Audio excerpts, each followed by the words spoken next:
Hello? You haven't said anything for the past 2 minutes. Can you Yes, still hear me? I'm just thinking. Hey, what's up, everybody? Today I'm going to be telling you about 4 reasons why Leetcode isn't a good way to prepare for interviews and what you should be doing instead to improve. A little bit about me. My name is Harry. I'm a software engineering student at the University of Waterloo, and in the past, I've passed interviews at one or more of these companies, one or more of these companies, and one or more of these companies. By the end of this video, you'll know the formula that I use in order to approach every single one of the interviews that I do, and you'll be able to take that formula and apply it to the interviews that you want to pass. So you might have heard something along these lines. Just grind Leetcode, bro. But being good at Leetcode only requires a small set of the skills that you need to be good at an interview. Leetcode always gives you a well-described problem, it gives you test cases, it lets you code in silence, and it lets you run your code as many times as you want. These are all luxuries that you don't necessarily have in an interview. And yes, before you ask, you should still practice Leetcode, but you should be doing other stuff in addition to that in order to get better. So firstly, Leetcode describes its problems very well. If every time that you did a problem on Leetcode, you had to ask follow-ups because the question was incomplete, you'd probably want to stop using the platform. But in an interview, sometimes the question is very vague. Now, it could just be that the interviewer is not as used to asking the question, or they left something out by accident, or they could be intentionally being a jerk, and they could be withholding information to see whether you ask for it, when you ask for it, how you ask for it, and stuff like that.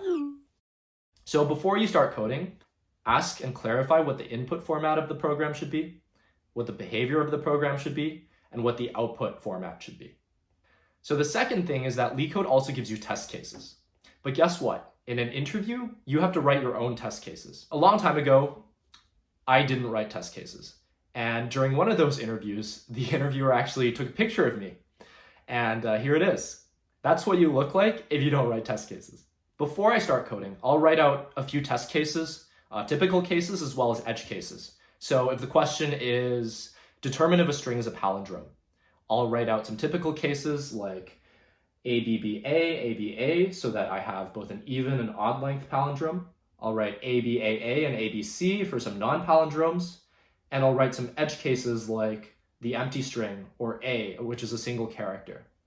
By spending about 5 minutes working through these test cases before starting to code, I get many benefits. The first thing is that I get to make sure that I understand the problem correctly, and the interviewer can jump in if they see me doing something wrong or if I have misunderstood the output that a specific test case should be outputting. The second is that I get some downtime to think about the problem and work through what I want the logic of my algorithm to be on these test cases before I start to code. If I jump in straight to coding, I'll have to talk and code at the same time, which is a lot more mentally taxing. So thirdly, Leetcode lets you code in silence. Now, talking while coding is actually really hard. The absolute worst thing that you can do is sit there for the whole time like an idiot, not saying anything. What do you think's gonna happen? And that's the question. If there's anything you'd like me to clarify, just let me know.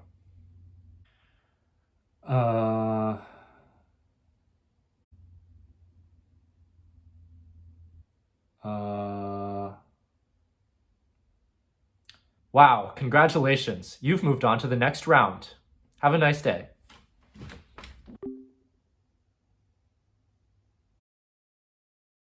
The interviewer is there to help you.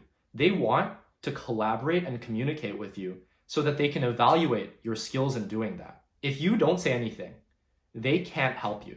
But if you say something along the lines of, well, I'm thinking about using an array, but then inserting at the beginning is going to be linear time, then they might say something like, yeah, that sounds okay. We can afford to have that downside. Or they can say, you raise a good point. Let's spend a little bit more time thinking about what other data structure we might be able to use. And you've just gotten a crucial hint as to where to go next in the interview. Plus, the faster that you solve the problem, the sooner it is that the interviewer can go back to playing League or whatever it is that full-timers do. The secret best way to get better at this is practice. Yes, you have to practice. There's websites where you can practice for free with other people, such as Pramp. You can ask your friends to see if they want to do a mock interview every single morning. Or if you don't have any friends, you can go find some Discord servers on Reddit, such as the r/CS Majors Discord. So the fourth thing is that you get to run your code in Leetcode. Most of the time in an interview, you don't get to run your code. And even if you do get to run your code, if your code is fundamentally wrong in some sort of major way, you've just lost a bunch of valuable time that you're not going to get back. This goes back to writing test cases. If you write test cases and run through the logic of your program on it before you start coding, you have a much greater chance that your program's going to make sense and do what you want it to do. When you're done writing your code, run through the test cases manually to see if they output what you expect. Please, at the bare minimum, make sure that your code passes the test cases that you yourself have written. Talking with your interviewer is also valuable here. Along each step of the way, don't be afraid to ask, does this sound good to you? Most of the time they'll say yes, or sometimes they'll chime in and say, let's think about it a little bit more. So to recap, doing Leetcode isn't like doing an interview. In order to get better, you need to do mock interviews where you practice talking and engaging with the interviewer throughout the interview. Start by clarifying the problem, writing test cases, and thinking about the logic of your code before you write code. When you're done writing your code, you need to run through the logic of your code on your test cases manually, and again, talking throughout. Thank you so much for watching. If this was helpful, I'd appreciate a ton if you could give me a like. It helps me a lot with the YouTube algorithm. If you want to see more content like this, subscribe. Thank you to all my Patreon patrons, which is no one because this is my first video. And also, I want to hear from you. If you have any feedback or anything else you want to say to me, comment something down in the comments below. Or if you want to do it anonymously, there's a Google form for feedback down below in the description. Again, thank you so much for watching and hope to see you again next time.